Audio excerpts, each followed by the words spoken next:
Y bueno, lo importante para mí no es daros la solución de la emancipación, porque no la tengo, sino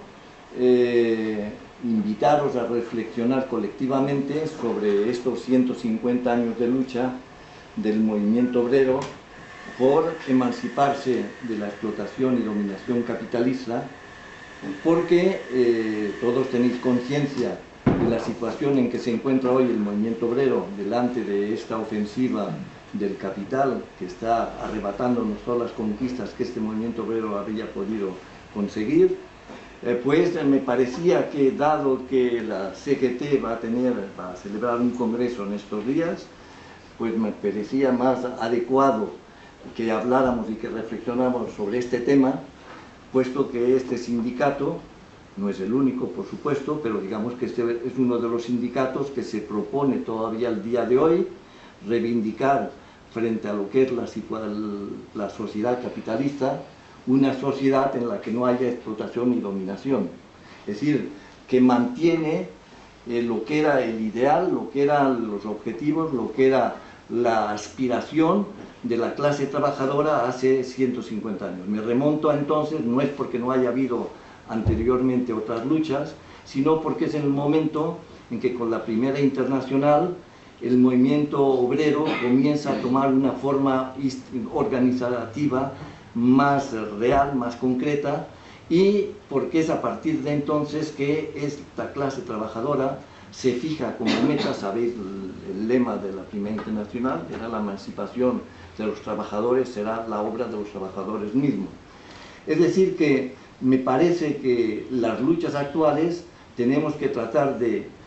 comprenderlas y proseguirlas a partir de lo que han sido las luchas anteriores. Creo que de esas luchas se pueden sacar experiencias, se pueden sacar lecciones que nos pueden servir para comprender el por qué estamos como estamos y también para poder encontrar salidas a la actual situación. Era por eso que yo les propuse el tema,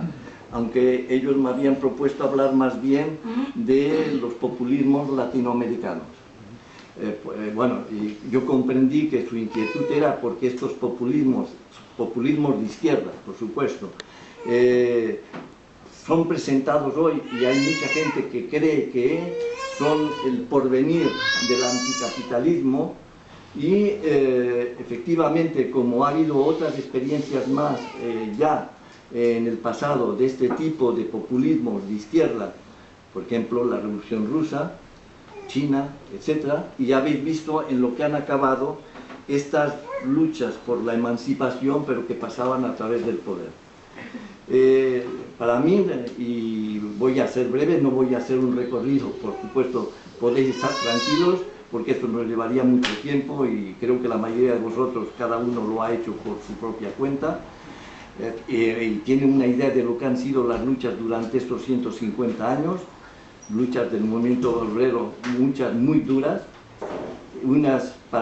que fueron triunfantes, puesto que se consiguieron conquistas que antes eran impensables. Por ejemplo, se llegó a conseguir la seguridad social, el pago para cuando no hay trabajo, etcétera, etcétera, ¿no? Es decir, que ha habido, pese a que el capitalismo ha salido en esta guerra de clases más o menos triunfante, por lo menos hasta el momento de hoy, sin embargo, la clase obrera creía, y en cierta manera era verdad que lo había conseguido, arrebatar al capitalismo cierto tipo de derechos que antes el capitalismo le negaba, pero derechos que poco a poco, pues lo estáis viendo, el capitalismo está tratando de arrebatarles, ¿no? Entonces era el por qué yo preferí abordar el tema desde este punto de vista, pensando que esta reflexión podría ser útil para los que participan también en el próximo congreso, para tratar de orientar las luchas sindicales hoy de una manera que, en lugar de integrarnos más a la sociedad capitalista, pues nos saquen de ella y nos permiten evitar que siga este sistema capitalista haciendo no solamente lo que había hecho hasta el día de hoy, que era explotar el trabajo, es decir, sacar la plusvalía del trabajo para enriquecerse unos cuantos y empobrecer a los demás. No es solo eso, sino que el día de hoy todos tenemos conciencia y no es porque haya unos cuantos iluminados o sindicalistas que lo reivindican, de que el capitalismo también es depredador, que el capitalismo está destruyendo el planeta, que el capitalismo está amenazando la propia supervivencia de la humanidad y que representa un verdadero peligro para todos. Esto hoy en día,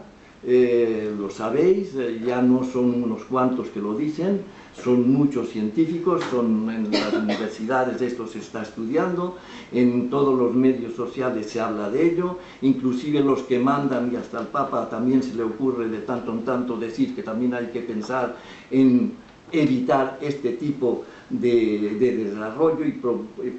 procurar encontrar un modelo diferente. Quiero decir que es una preocupación que de más en más gana a miles y a millones de personas en el mundo. O sea que ya no solo el mundo del trabajo, sino la sociedad entera. Es por eso que yo tenía interés en sacar ese tipo de lecciones. Para mí, yo voy a ser simple, porque creo que será más productivo y nos enseñará más el debate con vosotros. Después podremos abordar cosas más en concreto. Las conclusiones que yo he sacado de estos 150 años de lucha. La primera es que, y sabéis que durante estos 150 ha habido experiencias muy importantes, hubo la Comuna de París, que fue masacrada, después hubo la Revolución Rusa, que triunfó, después hubo España, la revolución, entre comillas, puesto que la han querido muchos marginar o que la olvidemos, la Revolución Española, pese a todo, las colectividades, que fue aplastada por el fascismo, pero quiero decir que ha habido experiencias que han mostrado que la clase trabajadora era capaz de funcionar sin necesidad de tener amos encima, de tener explotadores, y que ese sueño que tenía de una sociedad sin explotación y dominación no era tan utópico. El problema es que unas porque han sido aplastadas por la fuerza, otras porque han derivado de nuevo al capitalismo. Yo creo que es importante ver el por qué se ha producido este fenómeno, de que pese a que se consiguió erradicar de esas sociedades lo que era el capital, lo que era la clase hegemónica, la burguesía, y sin embargo después se ha reproducido el mismo modelo. Se ha reproducido en Rusia, se ha reproducido en todos los países en donde se instituyó el socialismo de Estado, que era el capitalismo de Estado, está vigente hoy en China y en los países como Cuba, por ejemplo, que todavía se sigue reclamando socialista, pero que pese a todo está avanzando hacia la restauración del capitalismo. ¿El por qué ha sucedido eso? Entonces, para mí, la primera lección es de que cuando comienza el movimiento obrero, claro que es un periodo que hay que situarse en el contexto histórico en que se produce eso. Cuando comienza la industrialización, sabéis, todos habéis leído novelas en donde se describe el estado de miseria, el pauperismo que vivía la clase trabajadora, la explotación de que era víctima. Era normal, pues, que el movimiento obrero en ese momento, aunque tuviera como ideal el emanciparse de la explotación y de la dominación, es decir, el querer trabajar para ella y no para otro, pese a todo eso, haya sucumbido a que el sistema se haya perpetuado e inclusive que se haya consolidado. Para mí lo que contribuyó a que este fenómeno se produjera es que el movimiento obrero no supo, quizá no podía en ese instante histórico, pensar que lo que era su principal reivindicación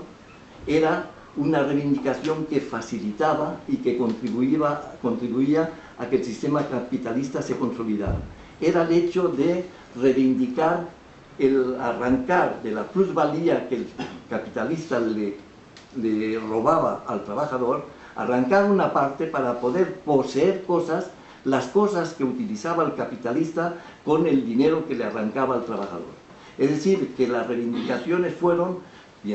era lógico comprenderlo, repito, por mejoras inmediatas, sin mejoras inmediatas, mejores salarios, mejores condiciones de trabajo, pero no se ponía en causa en esas luchas el sistema que mantenía la explotación, que era la empresa capitalista. Se contribuía, se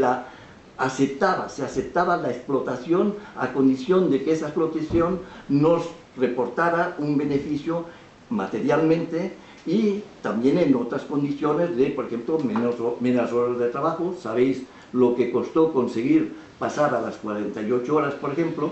y eso, pero sin embargo, pasar de las 60 horas a las 48 horas era una conquista indiscutible para los trabajadores, pero sin embargo era mantener el capital, porque se seguía aceptando la explotación.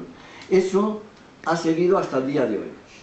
al tal punto que lo habéis visto después, por ejemplo aquí en España, después de que muere Franco y que entra y llega la democracia, entre comillas, y bueno, que comienza esta transición o transacción,